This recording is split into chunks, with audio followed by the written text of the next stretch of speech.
So welcome back. इस lecture में हम लोग इलेक्ट्रिक फील्ड लाइंस के बारे में पढ़ने वाले हैं। अभी तक हम लोगों ने इलेक्ट्रिक फील्ड्स वगैरह सब कुछ पढ़ लिया है, उस पर न्यूमेरिकल भी लगा लिए और साथ ही साथ हमने पूरा का पूरा डाइपोल पढ़ लिया। Electric dipole, dipole moment, dipole के थ्रू जो इलेक्ट्रिक फील्ड प्रोड्यूस होता है, चाहे वो एक्सियल पॉइंट पर हो चाहे वो इक्वेटोरियल पॉइंट पर हो। उसके साथ साथ हमने टॉर्क ऑन ए डाइपोल पढ़ा, यानी डाइपोल को हमने उठाकर कहाँ रख दिया, इलेक्ट्रिक फील्ड पर, और उस पर कितना टॉर्क लगा वो भी हमने पढ़ा।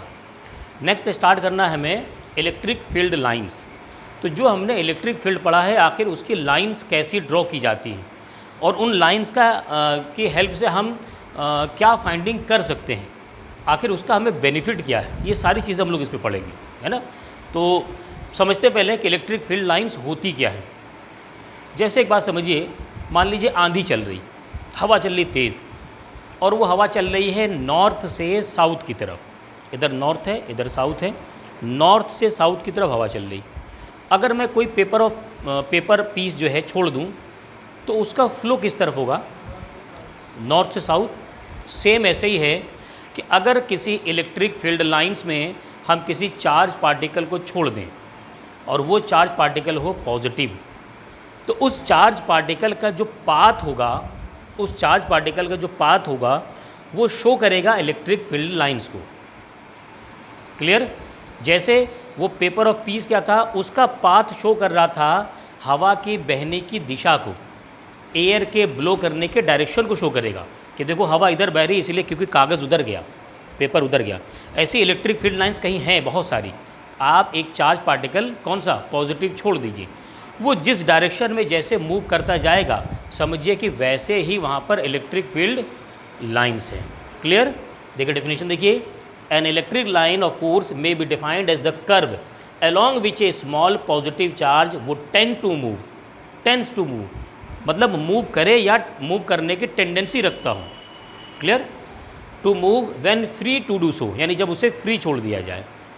इन एन इलेक्ट्रिक फील्ड देन क्या कह रहा है, an tangent which at any point gives the direction of the electric field at that point. यानी कि मान लीजिए मैंने किसी चार्ज पार्टिकल को छोड़ दिया और वो इस तरीके से एक कर्व के थ्रू फ्लो कर गया। अब कोई मुझसे कहे कि अच्छा एक बात बताओ, यहाँ पॉइंट ए पर ज़रा उस चार्ज पार्टिकल के डायरेक्शन बताओ, तो उस पॉइंट पर क्या करो, टेंजेंट ड्रॉ कर दो, टेंजेंट ड्रॉ कर दो। ये टेंजेंट ही इलेक्ट्रिक फील्ड के डायरेक्शन को बताएगा उस पॉइंट पर। मान लीजिए दूसरा पॉइंट है ये पॉइंट बी, यहाँ पर इलेक्ट्रिक फील्ड का डायरेक्शन बताइए, तो ये है इलेक्ट्रिक फील्ड का डायरेक्शन, टेंजेंट ड्रॉ कर दिया, ये हो गया इलेक्ट्रिक फील्ड। मान लीजिए वो पॉइंट सी है, यहाँ पर इलेक्ट्रिक फील्ड डायरेक्शन ये होगा। यानी किसी भी पॉइंट पर जो टेंजेंट ड्रॉ किया जाता है वो उस पॉइंट पर इलेक्ट्रिक फील्ड के डायरेक्शन को शो करता है। और वैसे तो इलेक्ट्रिक फील्ड की लाइन ये रही, ये कर्व, एक सर्टेन पॉइंट पर पता करना है तो टेंजेंट ड्रॉ कर दीजिए। क्लियर। अब इसकी कुछ प्रॉपर्टीज़ हैं, जैसे एक प्रॉपर्टीज़ तो ये होगी टेंजेंट वाली, आप टेंजेंट ड्रॉ कर दिए उसका डायरेक्शन पता चल जाएगा। दूसरी प्रॉपर्टी होती है कि एक पॉइंट पर एक ही टेंजेंट ड्रॉ होगा, दूसरा टेंजेंट ड्रॉ नहीं होगा, तब तो दो डायरेक्शन हो जाएंगे ना, और डायरेक्शन एक होगा किसी चीज़ का चलने का, तो दूसरी प्रॉपर्टी हो गई। तीसरी प्रॉपर्टी होती है कि ये कॉन्टीन्यूअस होता है, ब्रेक नहीं करता, इलेक्ट्रिक फील्ड लाइन ब्रेक नहीं करती, ये कॉन्टीन्यूअस होता है, डिस्क्रीट फॉर्म में नहीं होता। क्लियर। चौथे लाइन कि एक लाइन दूसरे लाइन को कट नहीं करते, क्रॉस नहीं करते। ऐसा नहीं कि एक लाइन ऐसे जा रही थी, एक लाइन ऐसे चली गई। अब एक बात बताइए, यहाँ पर जहाँ क्रॉस हो रहा है, अगर इस लाइन का मैं टेंजेंट ड्रॉ करूँ तो वो ऐसा होगा, और इस वाली लाइन का मैं टेंजेंट ड्रॉ करूँ तो ऐसा होगा। पर दो लाइनें तो दो टेंजेंट हो गए ना, तो दो डायरेक्शन हो गए, और ये हो नहीं सकता।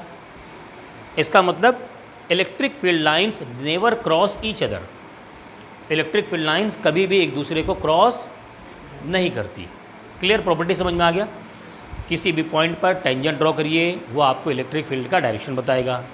ये हमेशा कॉन्टीन्यूअस होते हैं, डिस्क्रीट नहीं होते। तीसरा, ये एक दूसरे को क्रॉस नहीं करते। ये हो गई इलेक्ट्रिक फील्ड लाइंस के बारे में।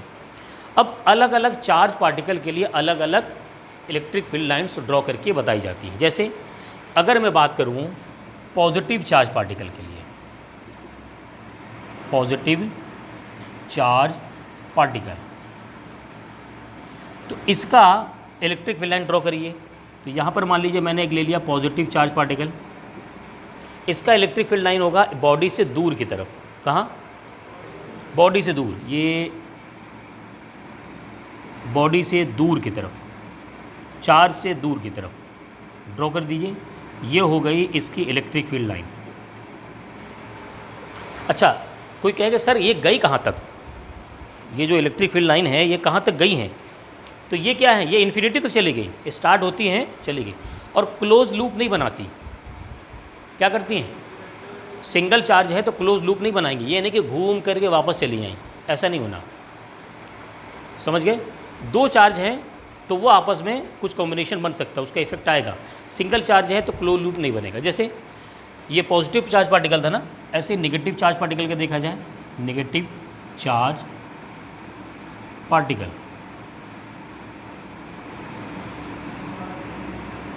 अब ये क्या आएंगी? चार्ज की तरफ आएंगी, बॉडी की तरफ। यानी पहले लाइन ड्रॉ कर दीजिए और डायरेक्शन बना दीजिए चार्ज की तरफ। ये हो गई इलेक्ट्रिक फील्ड लाइन।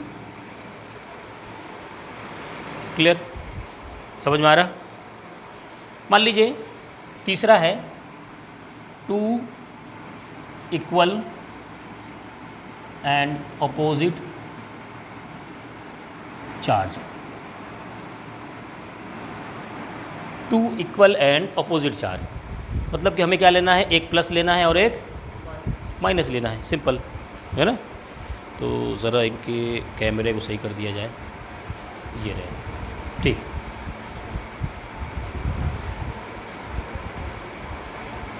ठीक, चलिए, ये पॉजिटिव, ये नेगेटिव है ना, दो चार्ज पार्टिकल हो गए। तो अच्छा, सिंगल में हमने क्या देखा, पॉजिटिव से दूर जाता है, नेगेटिव की तरफ आता है। तो पॉजिटिव से दूर लेके जाओ, नेगेटिव की तरफ लेके जाओ, इलेक्ट्रिक फील्ड लाइन एक। फिर क्या करो, एक ऐसे कर दो, फिर क्या करो, एक ऐसे कर दो, यहाँ से भी इस तरीके से, ये इस तरीके से, और क्या करो, इसको ऐसे छोड़ दो, क्योंकि दूर तक जाएंगे ना, कहाँ तक जा रहे पता नहीं, दूर तक चलते जाएंगे। यहाँ भी, यहाँ भी ऐसे होंगे। आप यहाँ पर ऐसे करके मिला दीजिए कि दूर से कहीं आ रहे हैं और इसके पास जा रहे हैं, दूर से कहीं जा रहे हैं और इनके पास पहुँच रहे हैं। आप और भी बना सकते हैं। क्लियर? तो ये किसके हैं, two equal and opposite charge है। अच्छा, two equal and same charge ले लेता हूँ, two equal and same positive charge.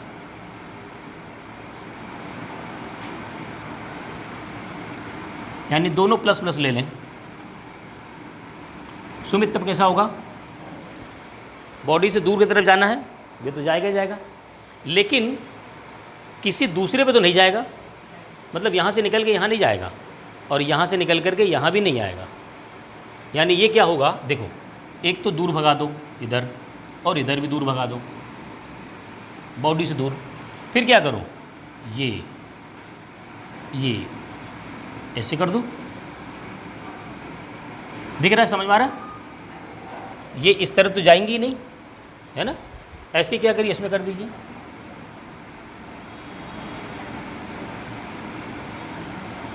ये हो गया two equal and same positive charge हो।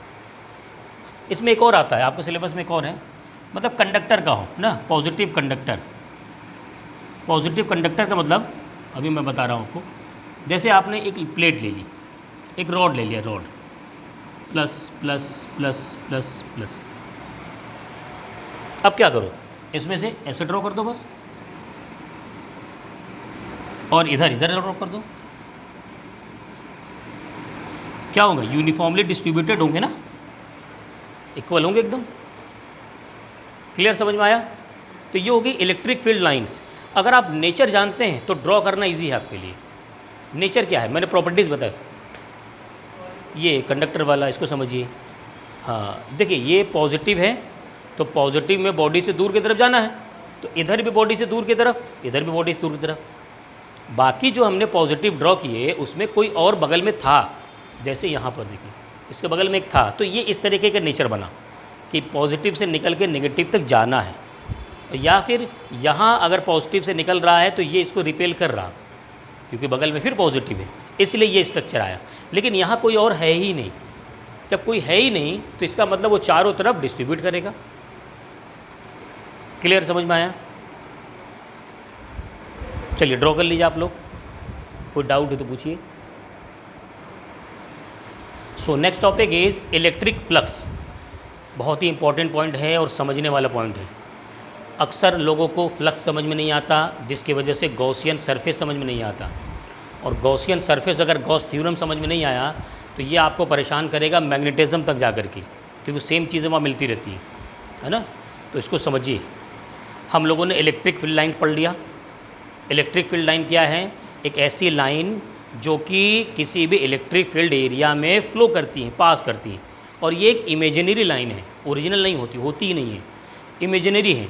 कि इमेजिनरी ऐसी है कि अगर हम उस इलेक्ट्रिक फील्ड में हम कोई भी चार्ज पार्टिकल रखेंगे तो उस इलेक्ट्रिक फील्ड लाइन के अकॉर्डिंग वो बिहेव करेगा, यानी उसका मोशन वैसा बिहेव करेगा। जैसे हवा है, हवा तो देखा नहीं हमने, लेकिन है ना, तो उसके वो हमें पता चलता है कब, जब हम कोई चीज़ वहाँ फ्लो करा देते हैं। वैसे इलेक्ट्रिक फील्ड लाइन है, उसमें हमने फ्लो करा दिया कोई चीज़, तो हमें पता चल जाती है भाई इस लाइन में, इस एरिया में फ़्लो हो रही है। फ्लक्स क्या होता है? फ्लक्स का मतलब समझिए, जैसे कि ये कोई एक प्लेट है, एक शीट है, और मान लीजिए इससे इलेक्ट्रिक फील्ड लाइन इस तरीके से पास कर रही, ठीक है, तो इसके जो एरिया है, इस एरिया से number of electric field line जितनी पास करेंगी उसे ही कहते हैं उसका electric flux. Number of electric field line का पास करना इसे कहते हैं फ्लक्स। देखिए, the electric flux through a given area held inside an electric field is the measure of total number of electric field lines of force passing through normally through that area। यानी ऐसे area से normally जितनी number of lines pass कर रही हैं उनका measurement ही, उनकी counting ही क्या कहलाता है? फ्लक्स कहलाता है।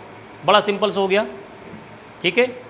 अब एक बात समझिएगा यहाँ पर कि मान लीजिए यहाँ पर हमने कोई एक एरिया बना दिया, ये बना दिया हमने एक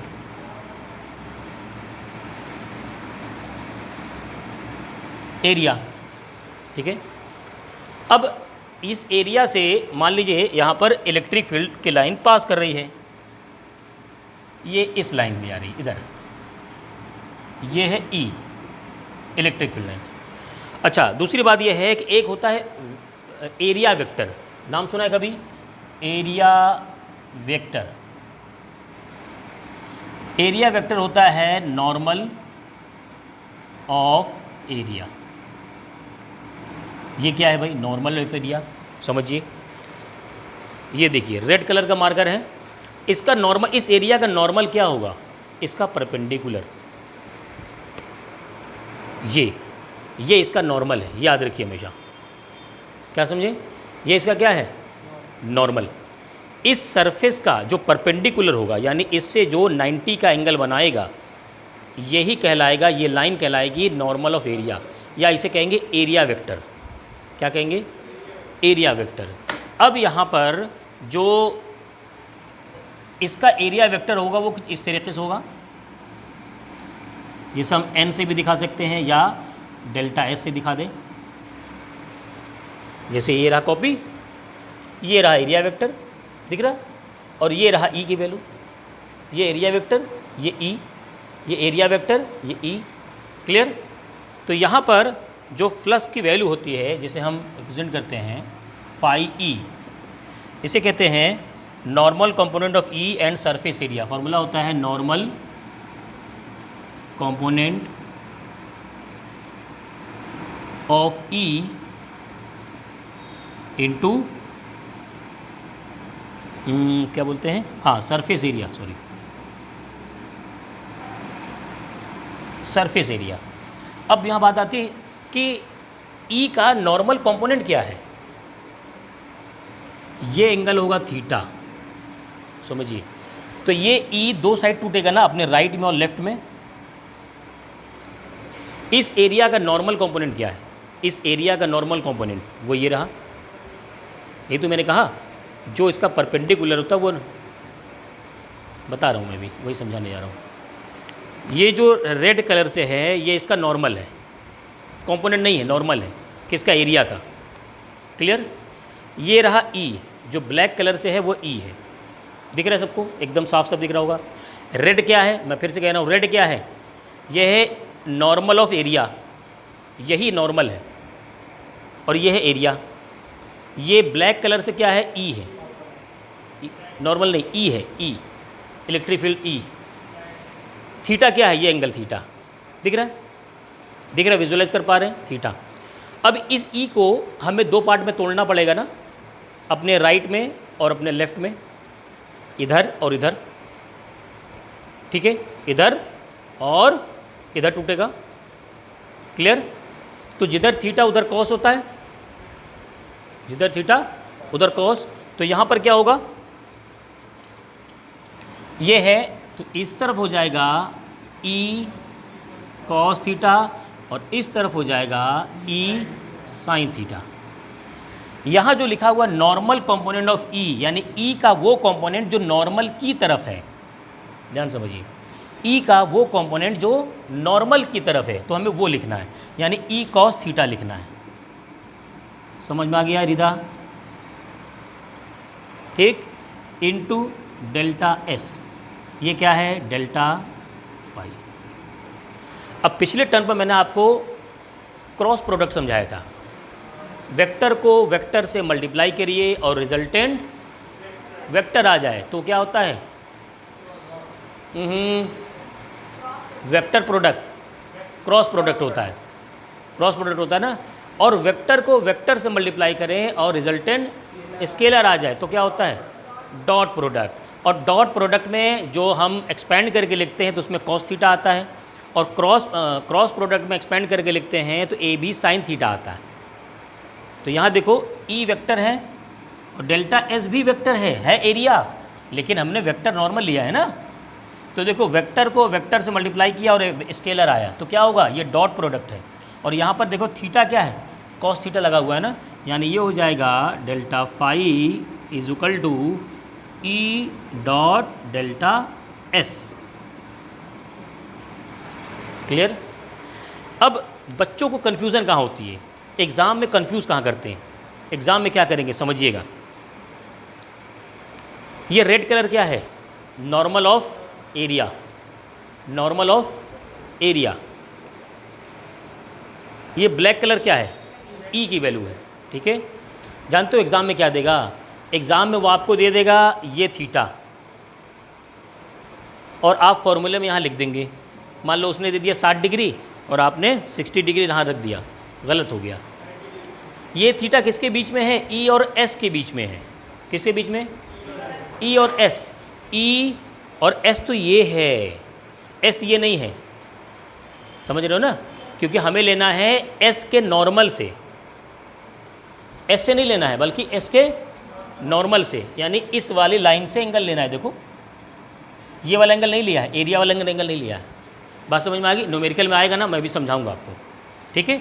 तो ये बात हो गई इलेक्ट्रिक फ्लक्स की, समझ में आ गया कौन से टर्म क्या है। अब इस पर न्यूमेरिकल लगाते हैं, नोट करिए इसको। चलिए तो न्यूमेरिकल सॉल्व करते हैं। इसमें एंगल को सीखने का सबसे अच्छा तरीका है इसके न्यूमेरिकल सॉल्व करना। नोट करना बंद कीजिए, सीखिए पहले, ठीक है। न्यूमेरिकल है a circular plate sheet of radius 10 centimetre. कोई एक सर्कुलर प्लेट शीट है, ये हो गया सर्कुलर प्लेट शीट, सामने से देख रहे हैं हम लोग। तो ये रेडियस हो गया 10 सेंटीमीटर, यानी r is equal to 10 centimetre. Placed in a uniform electric field of, यानी E की value 5 × 10⁵, making an angle of 60 degree with the field. हाँ यही चीज़ देखना है हमें, ये जो एंगल दिया है वो किसके साथ बन रहा है, फील्ड के साथ, और किसका एंगल बन रहा है, इस प्लेन शीट का। समझो, यही समझाना है। ये इलेक्ट्रिक फील्ड है ब्लैक वाला, और ये ऐसे है। जानते कौन सा एंगल दिया है, ये एंगल दिया है, एरिया और ये इलेक्ट्रिक फील्ड, ये एंगल आपको दिया है।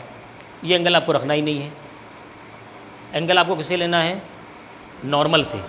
तो पहले नॉर्मल बनाइए। रेड कलर का मार्कर नॉर्मल है, रेड कलर का मार्कर नॉर्मल है। किसका नॉर्मल? एरिया का नॉर्मल। अब आपको जो इलेक्ट्रिक फील्ड और एरिया के बीच का एंगल लेना है वो एरिया के नॉर्मल से लेना है, यानी ये एंगल लेना है। अब बताइए, ये अगर 60 है तो ये एंगल कितना होगा? 30, एकदम एग्जैक्ट सही। यानी यहाँ पर जो एंगल लिखेंगे, इसने जो एंगल दिया है थीटा इज इक्वल टू 60, ये एंगल नहीं रखेंगे, है ना। अब आप इसको क्या करिए, इसको अल्फ़ा कह दीजिए। आप रखिए 90 माइनस 60 इज इक्वल टू 30, ये है सही होगा। अब फॉर्मूला बना दीजिए। फाई इज इक्वल टू क्या होगा भाई? E delta S cos theta. E की वैल्यू 5 इंटू 10⁵। डेल्टा एस क्या है? ये शेप कैसा है? सर्कुलर प्लेट, सर्कुलर प्लेट, उसका area formula pi R square, pi R square, ठीक है। आगे क्या होगा? कॉस 30। एग्ज़ाम में यही गलती होती है, पाई आर स्क्वायर सबको याद है, ई की वैल्यू दिया हुआ है, गलती कहाँ होगी? समझ गए ना। तो यहाँ पर 5 इंटू 10⁵, 3.14 इंटू आर कितना है? मीटर में कन्वर्ट करो, 0.1 हो जाएगा मीटर। 100 से डिवाइड कर देंगे ना, तो ये हो जाएगा 0.1 का स्क्वायर इंटू कॉस 30 √3/2। सही है। साइन 60 की वैल्यू कॉस 30 होगी। वैल्यू रखेंगे, आंसर आ जाएगा, सेम आंसर आएगा। समझ गए हमें क्या नया सीखना था इसमें? एंगल, एंगल बड़ी बात थी इसमें। चलिए नोट कीजिए इसको।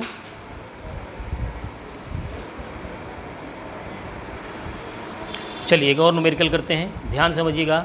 एक्चुअल में मैं आपको बताऊं ना, जब तक वेक्टर बढ़िया से नहीं पढ़ोगे ना, हर बार वेक्टर देख के डरोगे। मैं इसलिए कहता हूँ वेक्टर बढ़िया से पढ़ो। बढ़िया से पढ़ने का मतलब बहुत दूर तक नहीं पढ़ना है, बेस पढ़ लेना है। फिजिक्स में वेक्टर का बेस पूछा जाता है, आई जे के हरदम आएगा, परेशान करता रहेगा, है ना। क्रॉस प्रोडक्ट, डॉट प्रोडक्ट हरदम आएगा, उसका डायरेक्शन हर वक्त पूछा जाएगा। तो इसको पढ़ लो, मैं बार बताऊँ। उसके वीडियो लेक्चर मैंने बना रखा, मैं दे दूंगा ग्रुप में, आप उसको देखो, है ना। जब उसमें महारत हासिल होगी ना, तो पता चला क्वेश्चन आ रहा है हमें, लेकिन वेक्टर देख के हम भाग गए। समझ गए कि नहीं? एम हमें सामने दिख रहा है, लेकिन रास्ता देखा थोड़ा सा खड़ंजा बिछा हुआ तो भाग गए उल्टा से, अरे मेरी साइकिल नहीं जा पाई। तो साइकिल का टायर अच्छा होना चाहिए, साइकिल एकदम तैयार होनी चाहिए, बोर्ड है पेपर, तेज़ चलनी चाहिए, और अपने आप को सिंसियर करो तुम लोग। क्वेश्चन आया लगाओ, अब बोर्ड है, अब 11th नहीं है, और स्कूल का लोड कम करो। मैं बार बार कह रहा हूँ, पूरी ज़िंदगी स्कूल के बारे में कोई पूछेगा ही नहीं। किसी भी जगह एडमिशन लीजिए, किसी भी जगह आप जॉब कीजिए, क्या पूछा जाएगा? बोर्ड के मार्क्स बताइए, बोर्ड के मार्क्स बताइए, बोर्ड के मार्क्स बताइए। या फिर कंपटीशन में क्या होगा, जो है क्वेश्चन आएंगे, कॉन्सेप्ट आएगा।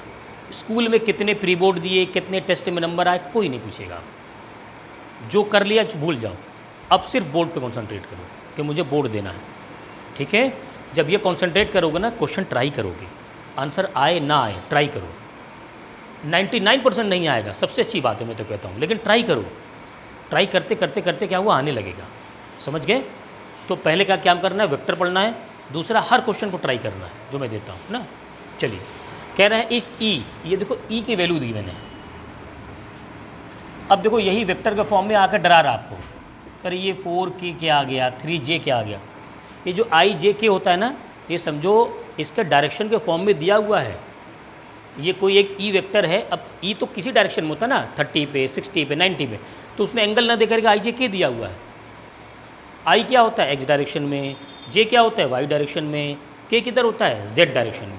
अब तीनों का डायरेक्शन मिला करके कोई एक डायरेक्शन बना, तीनों से उन्हें एंगल दे दिया। इससे अच्छा क्या लोगे? थीटा तो कोई एक साइड से देते थे, 30 दे दिया यहाँ से, अरे वाई से कितना है पता नहीं, अरे जेड से कितना है पता नहीं, लेकिन ये तो तीनों का कंबाइंड है, इसीलिए वेक्टर सबसे अच्छा माना जाता है। क्लियर? ई दे दिया आपको, फिर कह रहा है कैलकुलेट द इलेक्ट्रिक फ्लक्स, यानी फाई कैलकुलेट करना। A surface of area 20 units, यानी एरिया जो दिया हुआ है डेल्टा एस, वो 20 दिया हुआ है। अब यूनिट्स मतलब मीटर स्क्वायर कुछ भी हो सकता है, लेकिन कह रहा है in YZ plane, Y Z plane, इसका मतलब क्या है, ये आई कैप है।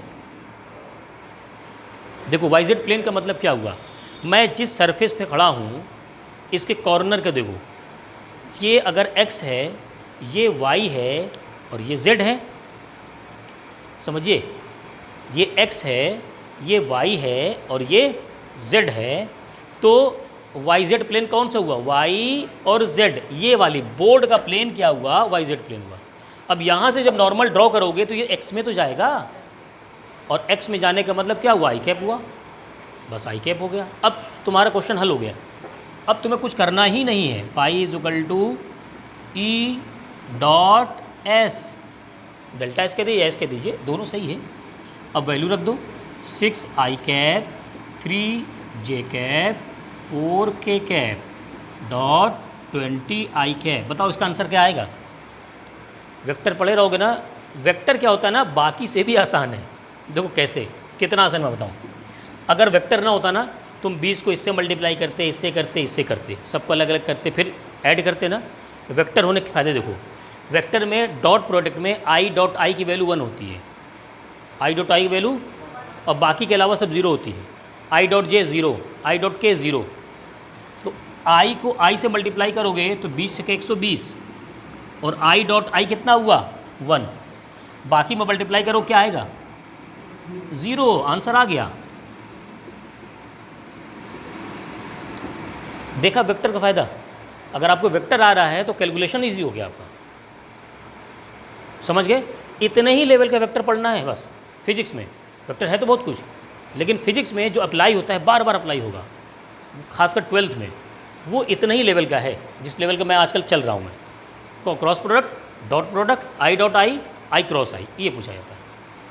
क्लियर, चलिए नोट कर लीजिए। नेक्स्ट टर्न पर गॉस पढ़ेंगे, गॉस थ्योरम।